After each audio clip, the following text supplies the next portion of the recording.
여러분 안녕하십니까? 대전 MBC가 단독 보도한 대전예술고의 내신 성적 오류 사태. 시교육청이 최소 한 달 전부터 이를 알고 있던 것으로 확인됐습니다. 또 성적 오류로 인한 피해 학생이 10여 명이 아닌 60여 명을 웃도는 사실도 학교 측이 뒤늦게 털어놨는데요. 행정사무감사에 나선 시의회는 이틀째 예견된 인재였다며 질타를 이어갔습니다. 이교선 기자의 단독 보도입니다. 대전예술고의 성적 오류 사태를 놓고 교육청에 대한 대전시의회 행정사무감사에서는 이틀째 질타가 쏟아졌습니다. 학부모님은 터졌게 터졌다. 이런 부분에 대해서 왜 공식적인 루트에 어떤 내용이 없냐. 이거 묻고 싶어도 누구에게 물을 수가 없다. 혹시 우리 아이한테 피해가 될까 봐. 성적 오류 사실을 시교육청이 최소 한 달 전부터 알고 있던 사실도 드러났습니다. 교육청 감사관실은 실무선에서는 인지했고 학교의 즉시 시정 약속을 믿고 기다렸다며 관련 보고서를 정리 중이라고 해명했습니다. 꽤 전에 알았던 걸로 저희가 알고 있는데 왜 전달이 안 됐습니까?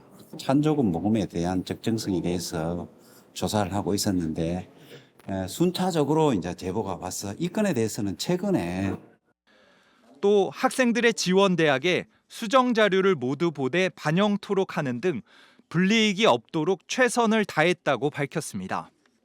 46개 대학과 유선으로 통화해서 자료 제공하고 그걸 대입 전에 꼭 반영할 수 있도록 모든 대학과 소통을 했고요. 자료도 토요일 날 모두 송부 완료했습니다. 하지만 성적 오류 정정 과정에서 교과 심의위 개최, 학생 서명 절차 준수 등은 의문입니다.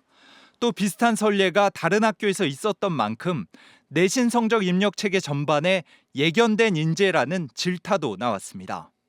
우리 학생들하고 학부모님들은 본인이 어떤 부분의 성적에 대한 불이익을 받고 있는지조차 몰랐을 거기 때문에 이거는 이제 실수를 가장한 이제 성적 조작도 의심받을 수 있는. 여기에 성적 오류 학생이 알려진 11명이 아닌 60여 명에 달하는 사실도 학교 측이 뒤늦게 털어놨습니다. 딱 11명입니까? 아니요. 69명 전체한테 저희가 원정수를 넣은 거예요. 부족한 부분에 대해서 이번 보도를 통해서 다시 한번 이렇게 여기 마음가짐을. 학교 측은 수능 예비 소집에서 학생들에게 성적 입력 정정에 대한 서명을 받고 비공개 학부모 설명회도 열 예정입니다. MBC 뉴스 이교선입니다. 대전시가 모레 치러지는 2026학년도 대학 수학 능력 시험일에 공무원 출근 시간을 1시간 늦추는 등 교통대책을 추진합니다. 실은 시험 당일 본청과 산하기관, 공사 등의 출근 시간을 오전 9시에서 10시로 늦추고 수험생 탑승 차량에 한해 버스 전용차로 위반 면제, 승용차 요일제 1시 해제, 교통약자 수험생 차량 무료 지원 등을 진행합니다. 또 자치구 경찰 등과 고사장 반경 200m 이내 차량 진출입과 주차를 통제하고 긴급 환자 수송을 위해 119 구급차도 배치합니다. 광복절 경축사 논란 뒤 퇴진 압박을 받고 있는 김영석 독립기념관장이 후손들을 집시법 위반으로 고소한 것에 대해 시민단체가 기자회견을 열고 김 관장의 즉각 철회와 파면을 촉구했습니다. 철안 민주단체 연대회의와 독립운동가 후손들은 김 관장의 뉴라이트 행각에 물러나라는 구호를 외친 후손을 집시법 위반으로 고소한 것은 적반하장이라며 즉각적인 파면과 고소 철회를 요구했습니다. 김밥 프랜차이즈 본사의 갑질과 횡포 의혹, 대전 MBC가 연속으로 전해드리고 있죠. 비싼 재료비와 로열티 부담에 점주들은 최저시급조차 벌지 못한 채 빚만 늘고 있습니다. 당장 가게를 접고 싶어도 수천만 원에 달하는 위약금이 부담돼 폐점 역시 쉽지 않다고 하소연하고 있는데요. 김성국 기자가 취재했습니다. 올해 초 수도권에 프랜차이즈 김밥집을 차린 사회초년생 점주. 어린 두 자녀에게 더 많은 것을 해주고 싶어 첫 창업에 도전했습니다. 자신이 받던 급여보다 2배 높은 월 450만 원 이상의 수익이 가능하다는 본사의 설명에 직장까지 관뒀습니다. 하지만 현실은 달랐습니다. 본사가 납품하는 강제 품목의 가격은 시중보다 비쌌고 로열티 부담도 컸습니다.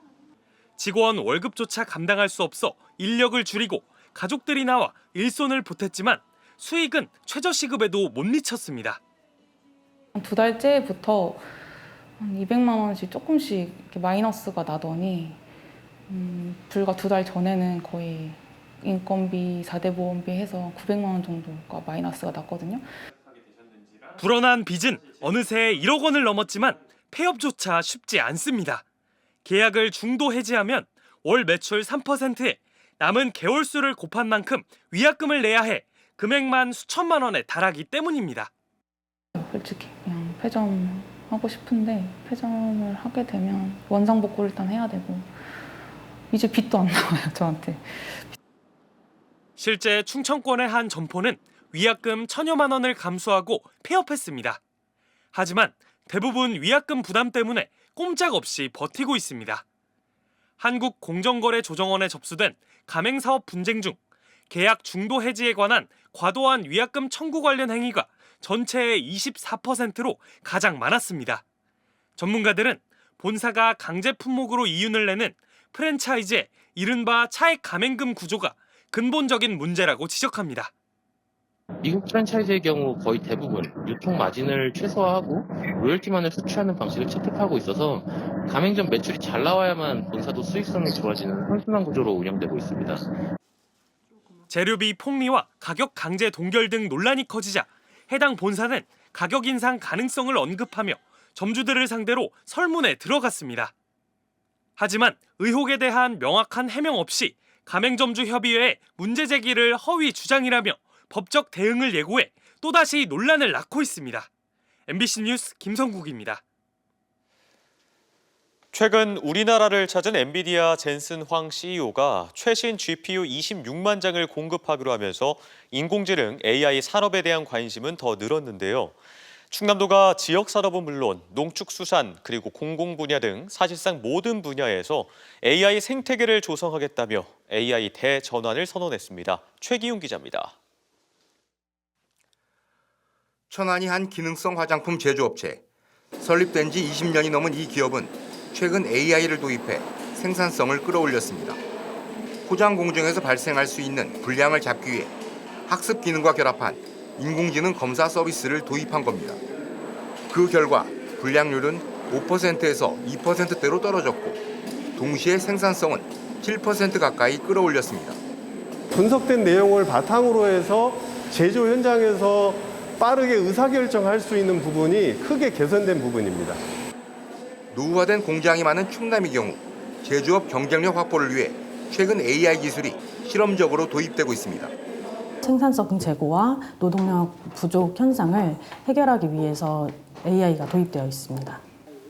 충남도가 세계무역질서 재편이라는 위기 속에 지역 산업 경제의 한계를 뛰어넘고 미래 먹거리를 선제적으로 확보하겠다며 AI 대전환을 선언했습니다. 혁신 산업 생태계 조성을 위해 벤처 펀드를 3배 이상, 창업 공간을 50% 이상 확대하고 AI 특화 인력 15,000명 이상을 양성하는 게 목표입니다.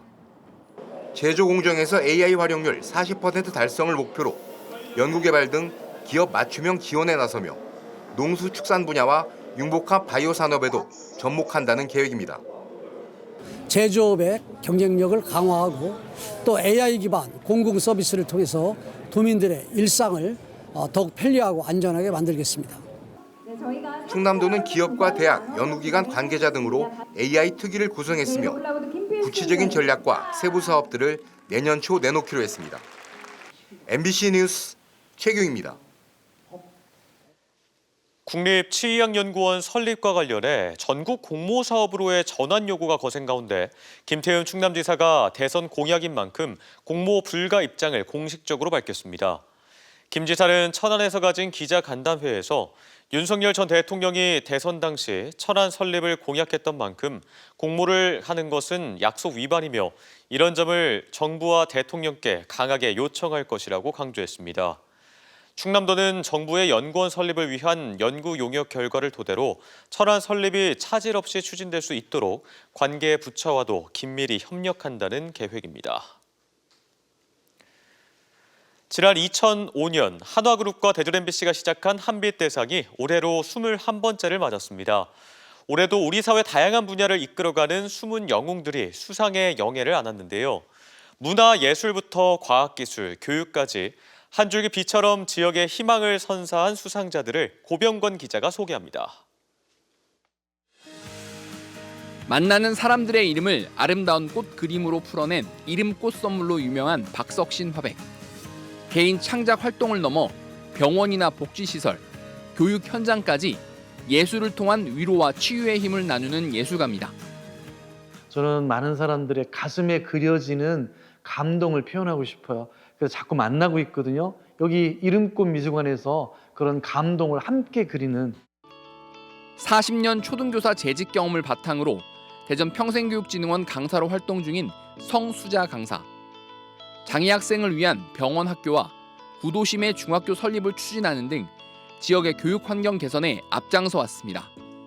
배움의 기회를 놓친 어르신들에게 성인 문해 교육으로 한글도 가르쳐주고 그들과 상담을 하면서 그들에게 행복을 안겨주고 싶고 국내 1세대 바이오 전문가로 30여 년간 독자적 원천 기술을 확보하면서 국내 손꼽히는 제약회사를 이끌어온 박순재 알테오젠 대표는 과학기술 부문 수상자로 선정됐습니다. 20년간 나눔과 봉사를 실천해온 예산군 자원봉사센터는 사회봉사 부문에서 수상의 영예를 안았고 과거 아무도 주목하지 않았던 감태를 우리밥상의 특별한 먹거리로 만든 송원식품의 송주현 대표가 지역 경제발전 부문 수상자로 선정됐습니다. 오늘 대전 MBC 공개홀에서 개최된 2025 한빛대상 시상식은 오는 18일 대전 MBC TV를 통해 녹화 방송됩니다. MBC 뉴스 고병권입니다. 오늘 오전 7시 반쯤 대전시 반석동에서 1톤 화물차가 도로 옆 3m 아래 개울로 추락해 60대 남성 운전자가 심정지 상태로 인근 병원으로 옮겨졌지만 숨졌습니다. 경찰은 숨진 남성이 경사진 도로를 따라 미끄러지는 화물차를 세우기 위해 운전석에 탔다가 사고를 당한 것으로 보고 주변 CCTV 영상 등을 토대로 정확한 사고 경위 등을 조사하고 있습니다. 어젯밤 9시 50분쯤 천안시 동남구 경부고속도로 부산 방향 천안 호두 휴게소 인근에서 1톤 택배 차량이 앞서가던 25톤 화물차를 들이받았습니다. 이 사고로 화물차에 실려있던 철근이 택배 차량으로 쏟아지면서 택배 차량을 몰던 50대 운전자가 숨졌고 경찰은 정확한 사고 경위를 조사하고 있습니다. 오늘 오전 9시쯤 천안시 동남구의 한 병원 지하 물탱크에서 방수 페인트 작업을 하던 병원 관계자 3명과 작업 상태를 점검하던 60대 병원장 등 모두 4명이 쓰러져 소방당국에 의해 구조돼 인근 병원으로 옮겨졌습니다. 이들은 구조 당시 호흡 곤란과 의식 장애 증상을 보였지만 다행히 생명에는 지장이 없는 것으로 전해졌습니다. 경찰은 이들이 페인트에서 나온 유독가스에 중독된 것으로 보고 정확한 사고 경위와 안전수칙 위반 여부 등을 조사하고 있습니다. 오늘 오전 8시 10분쯤 예산군 광시면의 한 도로에서 1톤 화물차와 승용차가 충돌한 뒤 2대 모두 도로 옆 약 2m 아래 도랑으로 추락했습니다. 이 사고로 화물차와 승용차 운전자가 각각 중경상을 입어 병원으로 옮겨졌습니다. 경찰은 직진하던 승용차와 좌회전을 하던 화물차가 교차로에서 부딪힌 것으로 보고 정확한 사고 원인을 조사하고 있습니다. 어젯밤 10시 10분쯤 당진시 성문면의 한 농업용 창고에서 불이 나 창고 1개동과 벼 200톤 등이 불에 타 소방서 추산 약 2억 3천만 원의 피해를 낸 뒤 4시간 만에 꺼졌습니다. 또 앞서 저녁 7시 40분쯤에는 공주시 우성면의 한 돈사에서 불이 나 사육장 1개동과 돼지 650마리가 소실돼 소방서 추산 약 1억 3천만 원의 재산 피해가 발생하는 등 화재가 잇따랐습니다.